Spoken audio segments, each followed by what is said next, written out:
Assalamualaikum warahmatullahi wabarakatuh. Bertemu lagi sama saya Putri Apriliani dari kelas 1 MPIB. Di video kali ini Putri akan memberikan informasi sedikit mengenai perkembangan sosial emosional pada masa dewasa. Tetap tonton dan tonton sampai habis. Bye bye.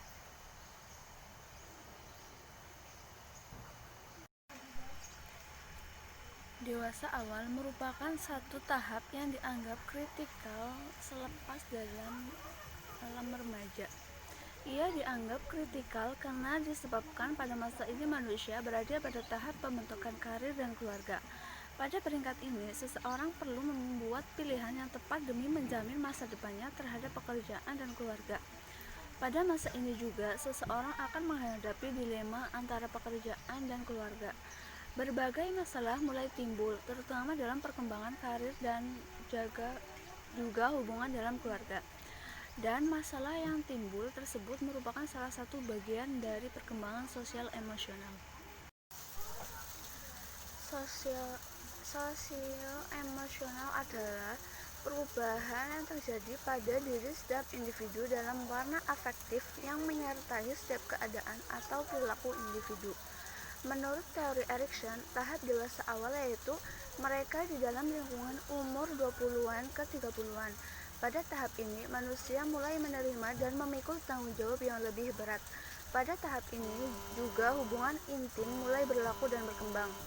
Beberapa ahli telah mendefinisikan tentang masa dewasa awal sebagai berikut.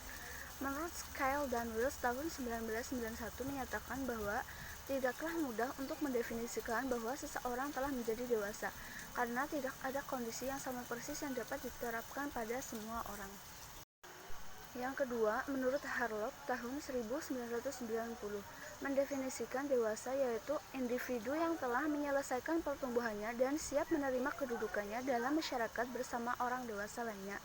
Sedangkan menurut Phelan dalam Papalia dan kawan-kawan, tahun 1998 membagi fase dewasa menjadi 3, yaitu masa pembentukan, masa konsolidasi, dan masa transisi.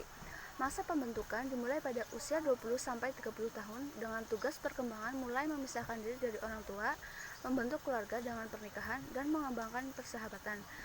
Masa konsolidasi usia 30-40 tahun merupakan masa konsolidasi karir dan memperkuat ikatan perkawinan. Sedangkan masa transisi sekitar usia 40 tahun merupakan masa meninggalkan kesibukan pekerjaan dan melakukan evaluasi terhadap hal yang telah diperoleh. Perkembangan sosial emosional pada masa dewasa awal. Sebagian besar golongan dewasa muda telah menyelesaikan pendidikan sampai taraf universitas dan kemudian mereka segera memasuki jenjang karir dan dalam pekerjaannya. Kehidupan psikososial dewasa mulai makin kompleks dibandingkan dengan pada masa remaja. Selain bekerja, mereka akan memasuki kehidupan pernikahan, membentuk keluarga baru, memelihara anak, dan tetap harus memperharapkan orang tua yang makin tua. Selain itu, dewasa mulai membentuk kehidupan keluarga dengan pasangan hidupnya yang telah dibina sejak masa remaja atau masa sebelumnya. Harvey Kirsch atau Turner dan Helms tahun 1995 mengemukakan perkembangan sosial emosional pada masa dewasa di awal di antaranya. Yang pertama yaitu mencari dan menemukan calon pasangan hidup.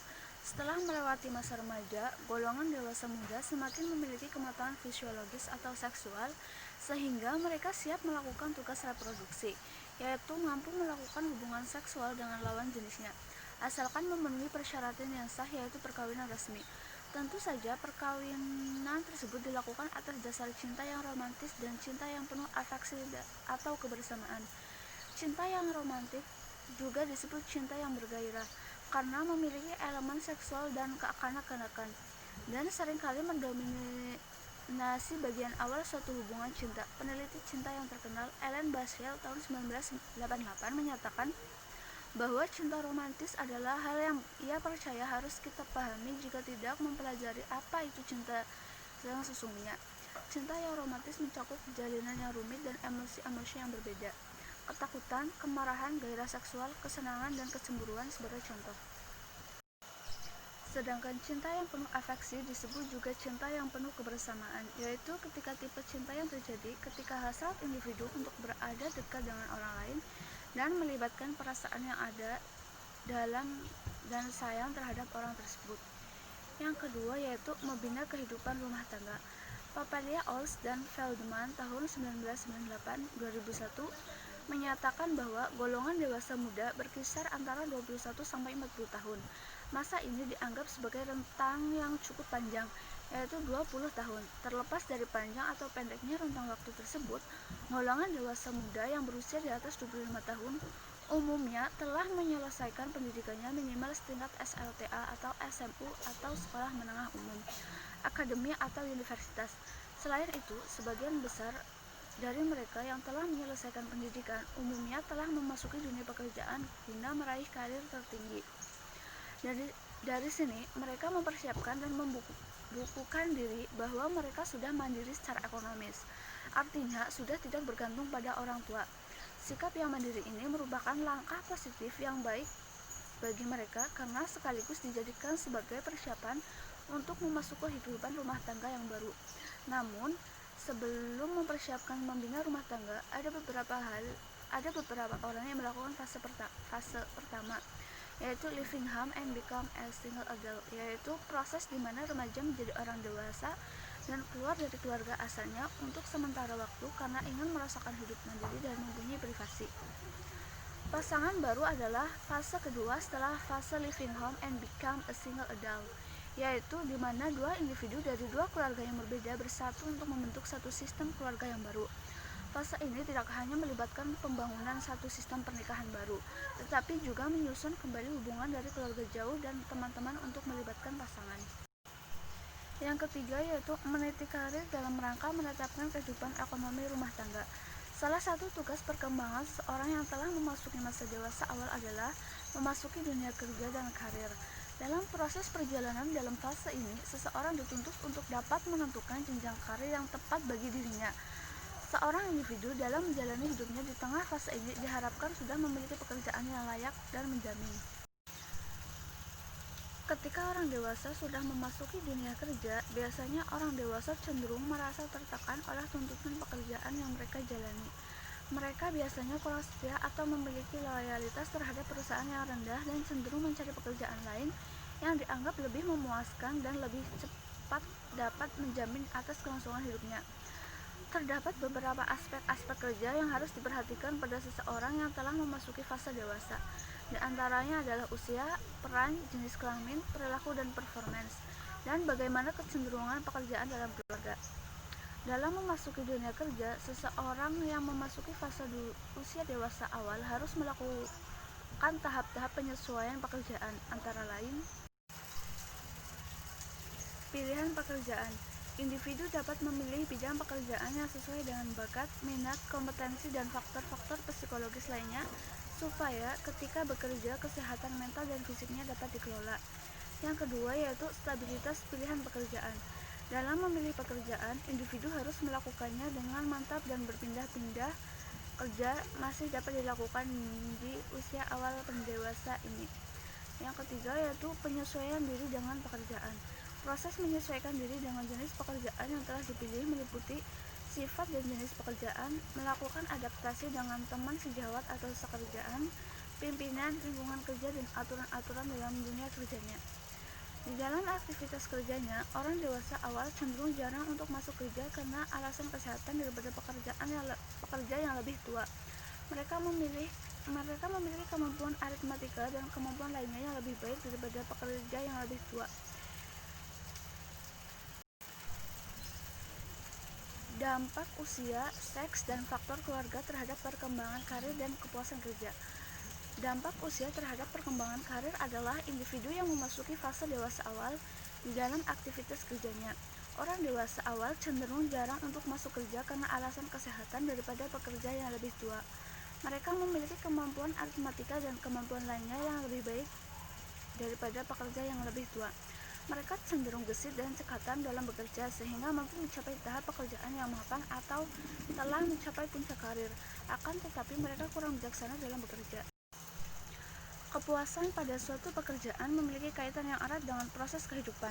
Indikasi-indikasi kepentingan ini berkaitan dengan aspek kesetiaan atau loyalitas dan kesehatan. Ketika orang yang bekerja mengalami ketidakpuasan dengan hasil pekerjaannya, keadaan ini seringkali dipengaruhi oleh sejenis stresor yang kuat. Adapun stresor tersebut dapat berupa: pertama, masalah seksual; yang kedua, kurangnya dukungan dari keluarga; yang ketiga, gaji yang kecil; yang keempat, pekerjaan yang monoton dan bekerja dalam waktu yang terlalu lama; ada masalah dengan atasan; tidak ada pembagian jelas dalam pekerjaan; dan adanya target produksi. Dan yang terakhir yaitu menjadi warga negara yang bertanggung jawab. Warga negara yang baik adalah dambaan bagi setiap orang yang ingin hidup tenang, damai, bahagia di tengah-tengah masyarakat. Warga negara yang baik adalah warga negara yang taat pada aturan dan pada aturan perundang-undangan yang berlaku. Hal ini diwujudkan dengan cara seperti mengurus dan memiliki surat kewarganegaraan, contohnya KTP, akta kelahiran, surat paspor atau visa bagi mereka yang ingin keluar negeri. Yang kedua, membayar pajak, meliputi pajak televisi, telepon, listrik, air, pajak kendaraan bermotor, pajak penghasilan. Yang ketiga, menjaga ketertiban dan keamanan masyarakat dengan mengendalikan diri agar tidak tercela di mata masyarakat. Dan yang keempat yaitu mampu menyesuaikan diri dalam pergaulan sosial di masyarakat, ikut terlibat dalam kegiatan gotong royong, kerja bakti, membersihkan selokan, memperbaiki jalan, dan sebagainya. Tugas-tugas perkembangan tersebut merupakan tuntutan yang harus dipenuhi seseorang sesuai dengan sosial budaya yang berlaku di masyarakat. Bagi orang tertentu yang menjalani ajaran agama, misalnya hidup sendiri selibat, mungkin tidak mengikuti tugas perkembangan bagian yaitu mencari pasangan hidup, dan bagian B, membina kehidupan rumah tangga. Baik disadari atau tidak, bagian C dan D, setiap orang dewasa muda akan melakukan tugas perkembangan tersebut dengan baik. Iya, sekian video yang dapat Putri sampaikan. Apabila banyak salah, Putri mohon maaf. Wassalamualaikum warahmatullahi wabarakatuh. Bye bye.